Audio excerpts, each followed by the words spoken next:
Marianne vit face à la baie de Carqueiranne. Quand elle plonge, elle ramène des galets d'origine oxydée, datés de 270 millions d'années BP, Before Present. Guillaume vit à Perpignan où il erre à travers terrains vagues et chantiers abandonnés. Il y trouve 3 fois rien de machins sans emploi, bouts de ficelle et autres bouts de briques avec lesquels il s'amuse à faire de l'art bien fait, mal fait, pas fait. André vit en Hollande. Il peint sur tout support qui lui tombe sous la main. Des cartons d'emballage, des chutes de contreplaqué, des packaging qu'il déplie et déploie. Il peint des A, comme André, des triangles, des polygones, etc. Feu Piotr Kowalski était un des pionniers des arts dits numériques. Il avait senti venir la globalisation de la mondialisation de tout et de tout le monde. Il avait signé, pour bien le signifier, un signal minimal mais très clair, ici, là-bas. Il a signé aussi une pierre blanche devenue la première pierre de toutes les situations construites déconstruites par les champs dynamiques, une pierre qui dit tout simplement ici aussi. C'est la pièce maîtresse de ce travail. C'est une pièce qui suit le travail que nous faisons, Karine et moi, depuis, allez, on va dire 25 ans. Au moins un quart de siècle, ça fait plus vieux déjà. Un quart de siècle. Et chaque fois qu'on fait quelque chose quelque part, on met la pierre de cet artiste qui est décédé aujourd'hui, qui s'appelait Piotr Kowalski, qui est un Polonais, qui était venu s'installer à Paris. Et chaque fois qu'on est là, eh bien, on est ici aussi. Alors pourquoi il a fait cette pierre ici aussi? Il a fait cette pierre parce qu'il avait fait une installation. Ah! Circulez, circulez, circulez.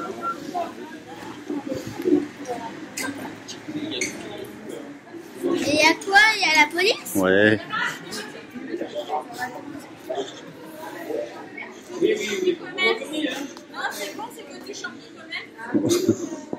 Fausse alerte. Ah, c'est extra ça. Tu me filmes les policiers. Fausse alerte.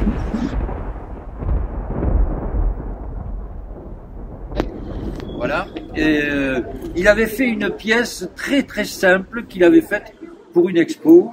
Il y avait deux néons au sol. L'un disait ici et l'autre disait là-bas. Au plafond, il avait mis deux croix avec des néons comme ça.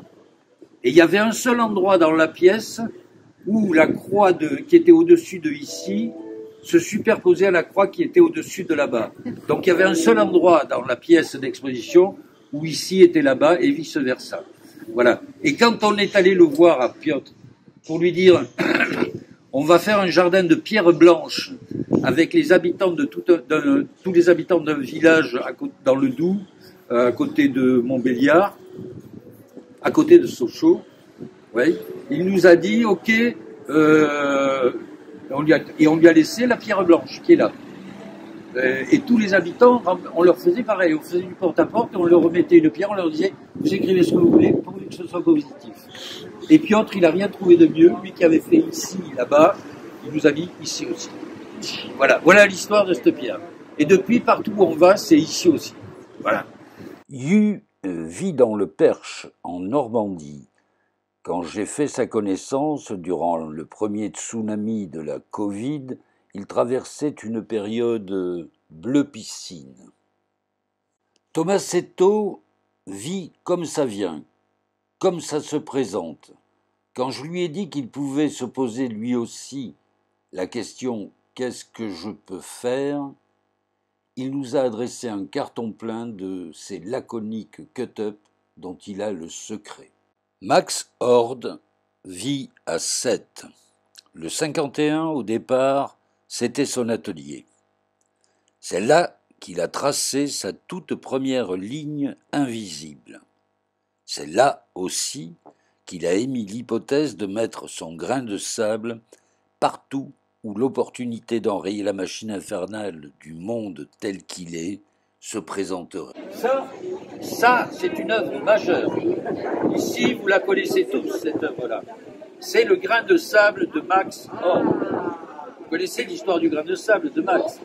Il ne la connaît pas, le monsieur? Qui ne la connaît pas? Vous ne la connaissez pas? Tu ne la connais pas? Toi non plus? Toi non plus? Toi non plus? Bon, eh bien écoutez, Max! Voilà qui, hombre? Vous voulez quoi? Tu leur parles du grain de sable, tu leur expliques. Ah, le grain de sable, écoutez, moi, je déplace des grains de sable parce que vous avez remarqué qu'il y a un grand déséquilibre dans le monde actuellement. Tout le monde l'a remarqué, ça.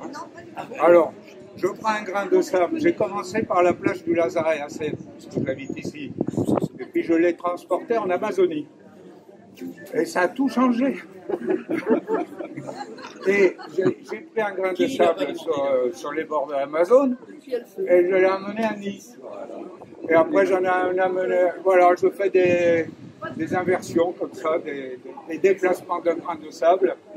Et le grain de sable, eh ben, c'est le grain qui déplace tout dans les rouages. Hein. C'est pas anodin, un grain de sable. Ça compte pour beaucoup. Petit, mais ça compte pour beaucoup. Il y a plus petit que le grain de sable. Les particules, etc., ça va très loin.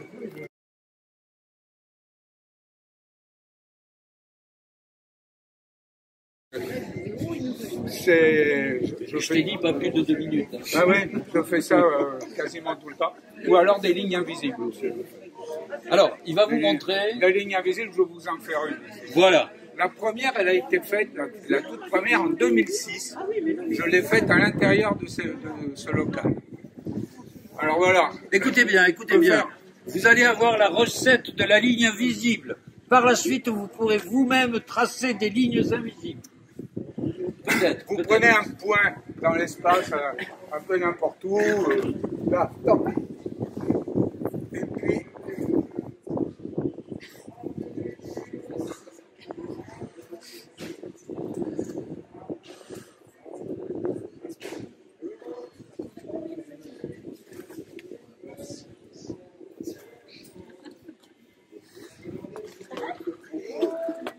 Attention.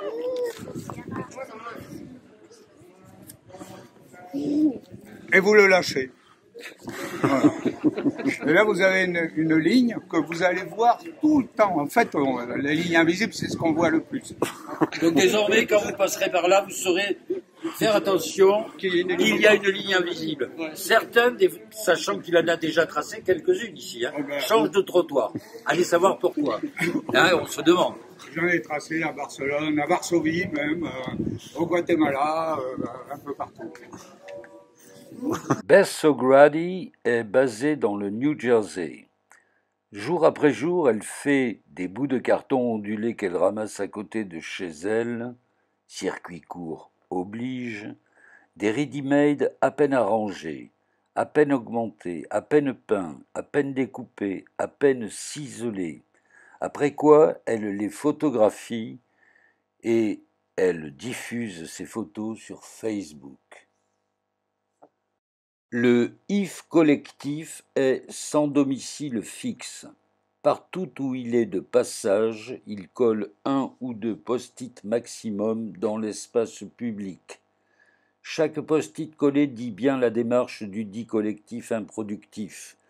Le moindre effort, l'œuvre ne s'impose pas. Hugo Pipeau est membre du IF collectif. Il n'a de cesse de répéter que ce qu'il fait ne sera jamais ni plus ni moins qu'une forme de travail insuffisant. Amalia Zaz est membre du IF collectif, sachant que si œuvre il y avait ici au 51, elle serait présentée dans un carton, elle a choisi de présenter un carton vide. Areski Zabriskie est directeur de la publication du fanzine dit l'impossible, parce que si tout est possible, il est temps de demander l'impossible.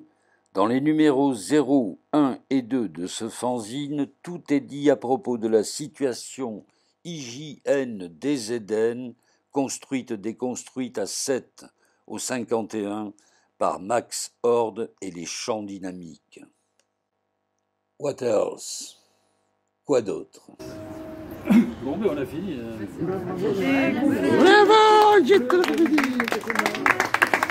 Donc ça, c'est une réactivation au départ de la performance de David Ammons, Blizzard Balls, ok, les boules de neige.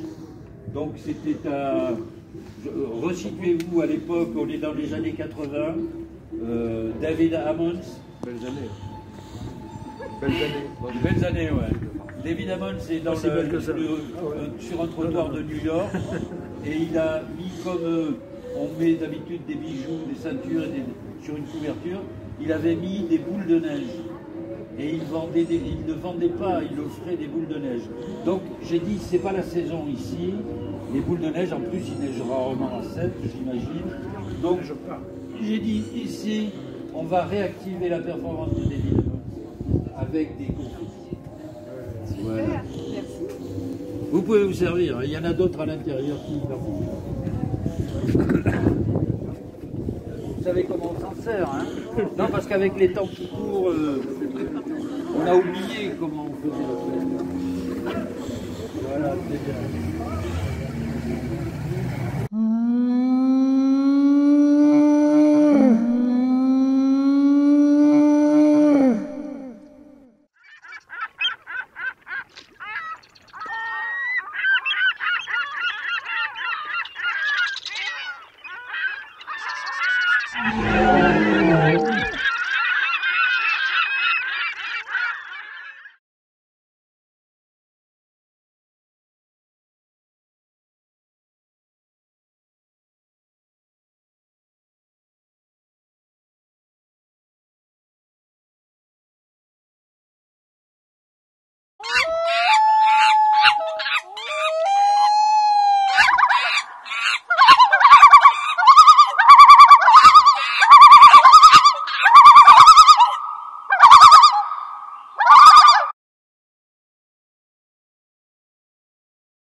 Ouais, si tu veux.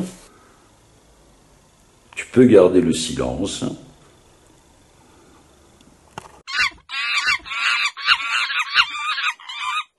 Je compose une image dans l'espace public et cette composition fait partie intégrante de la lecture du travail. Donc, si on peut commencer comme ça, c'est pas mal. Ouais.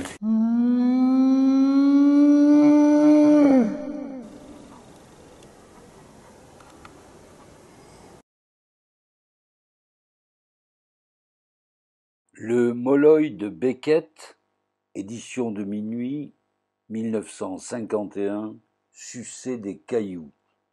Il disait, il estimait qu'un petit caillou rond et lisse dans la bouche, ça calmait, rafraîchissait, déjouait la faim, trompait la soif.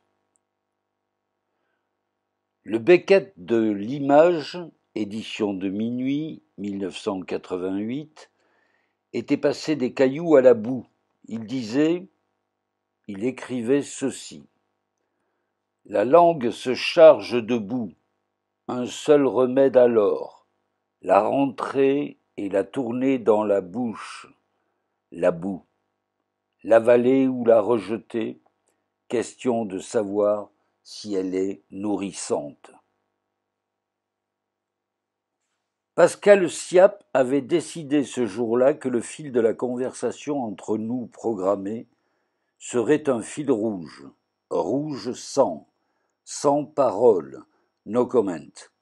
Ce serait donc une interview ratée, ratée dans le sens beckettien du terme, un outre-sens énoncé annoncé par Beckett dans Cap au pire, édition de minuit 1983, comme suit. Essayez, rater, essayer encore, rater encore, rater mieux.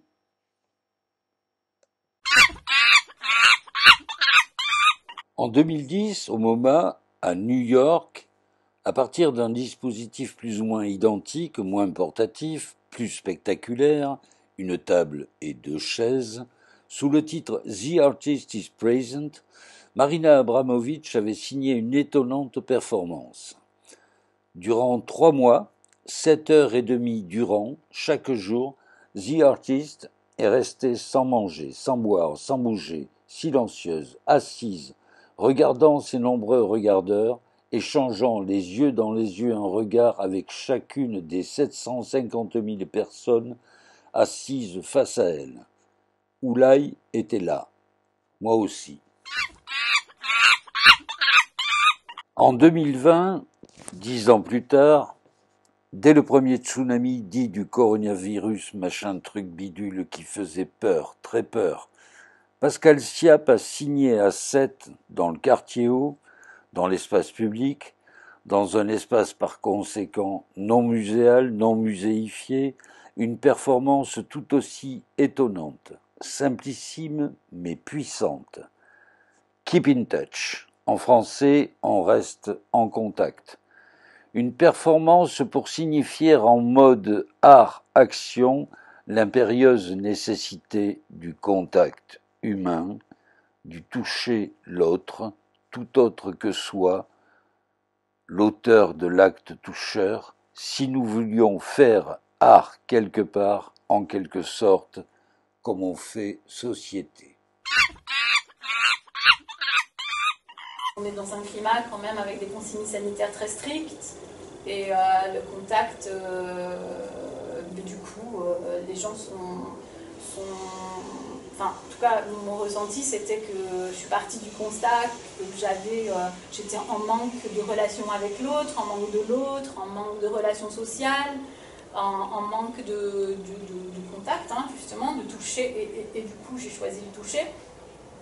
Et je me suis donc installée dans l'espace public en me posant la question, avec cette proposition, avec cette composition, est-ce que j'allais pouvoir entrer en contact avec quelqu'un? Est-ce que quelqu'un allait venir s'asseoir face à moi?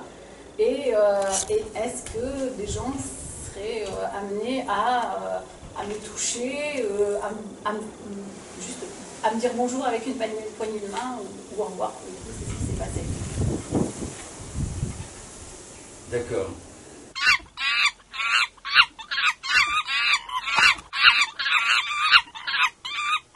Donc pour moi, en fait, la vidéo performance ou la photo performance, elle est faite pour une lecture en 2D. C'est-à-dire que c'est moi qui décide le cadrage que j'impose au regardeur. Et tout ce qui n'existe pas, qui n'est pas dans le cadre, le regardeur l'imagine. Alors que quand on est en live, tout ce qui fait partie autour de moi a le contexte dans lequel j'interviens peut être regardé et fait partie intégrante de l'image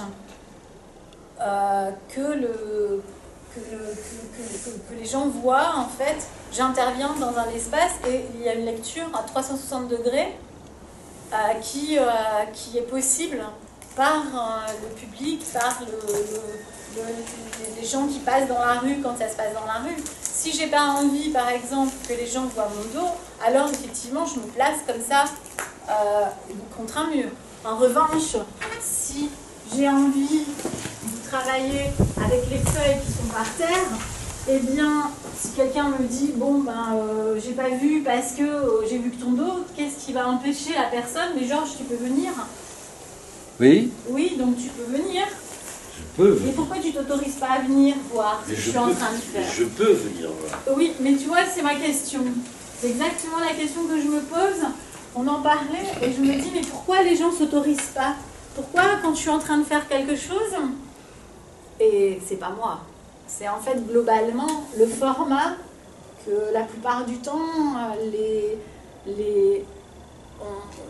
gens en fait pourquoi ils déplacent pas leur corps? Qu'est-ce qu'ils font? Pourquoi ils n'utilisent pas leur corps pour atteindre une autre dimension, pour regarder ailleurs, pour regarder autrement, pour regarder, je sais pas. En fait, tu me dis si je me trompe.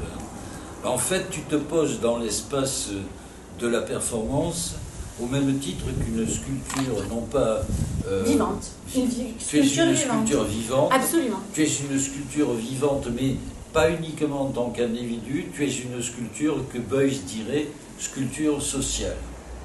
Tu te poses là, et donc ce que les gens peuvent faire quand tu fais une performance, un acte, c'est tourner autour de la sculpture.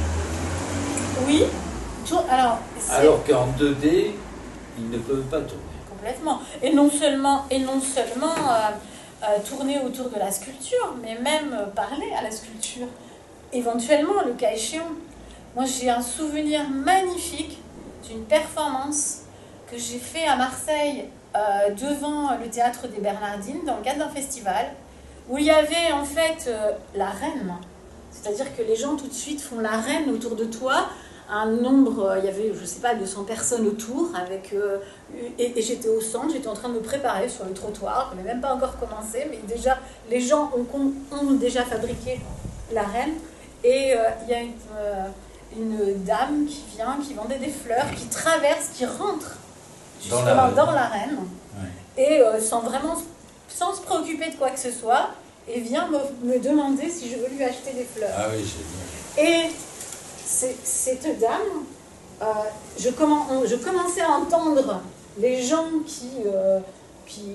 on entend l'espèce de brouhaha, tu n'entends pas ce qui se passe, mais qui râlaient un peu, probablement, je ne sais pas, un parasite. Un parasite, voilà, c'est ça. Et je demande à la dame si elle veut bien m'aider à accrocher mon collier, si elle veut bien m'aider à faire ci, à faire ça. Et puis au bout d'un moment, elle en avait marre et elle est partie. Mais je l'ai complètement intégrée. Et ça, c'est extraordinaire à vivre. C'est extraordinaire à vivre. Et il n'y a que dans l'espace public, pour le coup, tu vis ça, parce que c'est pas dans un endroit comme le musée d'Alain Sophia, par exemple, que ça va se passer. Les gens ne se déplacent pas, gardent leur distance, se mettent contre les murs pour provoquer. Plus ils ont envie de mettre de la distance, plus ils en mettent de la distance. Alors qu'on est on n'est pas en hauteur, on n'est pas une sculpture sur un socle, par exemple. Ouais. Parce que c'est vrai que quand tu parles de sculpture, on n'a pas parlé de socle. Souvent, les sculptures sont sur des socles. Alors là, pas du tout. C'est pour ça que peut-être que Sauf c'est depuis peut-être pas Rodin. forcément. Ouais. Mais ouais, c'est intéressant ça. On arrête là-dessus? Ouais, Ok. carrément, ouais. Ça fait trop déjà.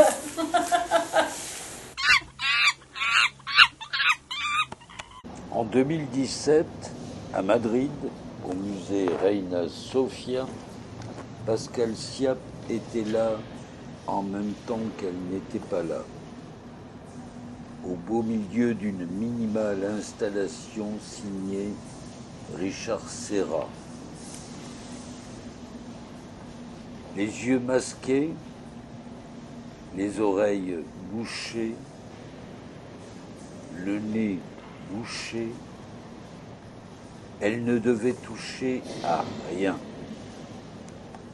Les contraintes étaient celles-là, elle ne devait toucher à rien, ni au mur du White Cube, ni aux différents volumes en acier Corten signés Serra, sous le titre Equal Parallels.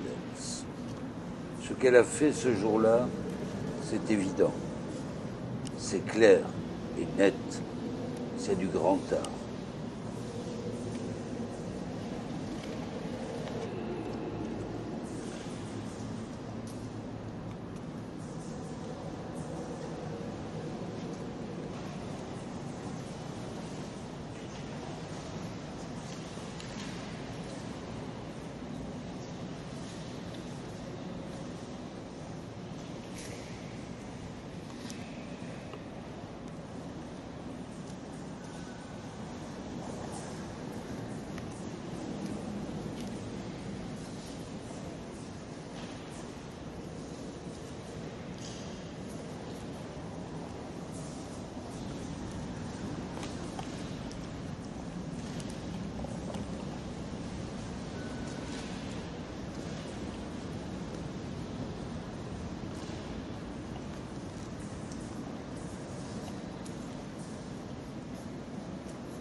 Là, par là.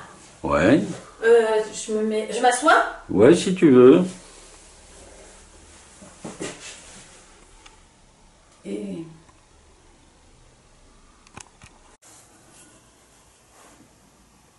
Pascal Chiappe, chapitre 3. Est-ce que toute performance signée Pascal est un produit fini? L'œuvre, elle a un avant, elle a un... Enfin... Oh merde, je sais pas. On le refait. Pascal Chiappe, chapitre 3, dernier chapitre. Cher Pascal, est-ce que toute performance doit être un produit fini? Est-ce que c'est un produit qui a un début et une fin? L'œuvre performance, c'est le temps de l'intervention. Il y a eu un avant et il y a un après. C'est juste un extrait de vie. C'est un temps de présence. Peut-être enfin, comment dire, une façon de s'extraire à un moment donné de justement cette enquête, ces recherches, et de permettre de questionner, d'analyser ce qui se passe, je sais pas. Ben, j'ai l'habitude. Je l'ai pas là.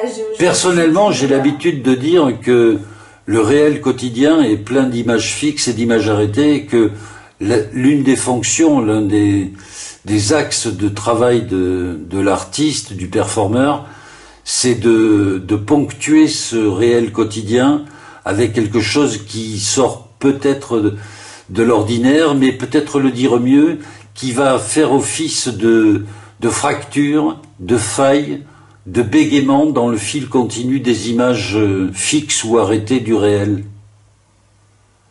Oui, ça c'est dit avec tes mots. Mais effectivement, tout à l'heure, on parlait de fracture. J'aime bien... En fait, c'est une image qui est présente, surtout quand on intervient dans l'espace public et qu'il n'y a pas un public convoqué. C'est-à-dire que la personne qui passe dans son quotidien, à un moment donné, est confrontée à une image, à justement cette sculpture vivante, et qui trouble, qui la déstabilise. Et en fonction du temps qu'elle va se donner pour la regarder, pour l'explorer, pour se poser avec beaucoup de chance des questions, qu'est-ce qui se passe, et puis après repartir dans son quotidien. Et en fait, c'est pour moi une définition de la performance. On est là un temps, et il y a eu l'avant, et il y aura l'après, et c'est ce qu'on est en fait dans la vie du regardeur. C'est que la vie de tous les jours, on est des comment dire, on produit des images décalées, des instants comme ça qui sont... Des images passage? Absolument, voilà. Des images de passage, des extraits de vie, qui peuvent effectivement au mieux questionner, montrer une autre réalité. Parce qu'effectivement, souvent, ce sont des choses très simples que n'importe qui peut faire, en fait, quelque part. Une action de tirer un fil, comme j'ai fait tout à l'heure. Mais c'est au moment où je l'ai fait, face à toi, tu t'y attendais pas, c'était quelque chose de... Alors, tu as l'habitude, peut-être que tu n'étais pas troublé, tu n'as pas été perturbé ni quoi que ce soit, mais on peut imaginer quand même que quelque chose comme ça, ça vient rompre ton habitude, ça vient rompre ton quotidien. Et du coup, tu peux te poser la question, tiens, pourquoi elle fait ça? Et qu'est-ce que ça veut dire? Et juste par le biais d'une image, par le biais d'un geste. Donc c'est assez simple. C'est ce que j'aime. J'aime aussi. Salut Pascal. Salut Georges.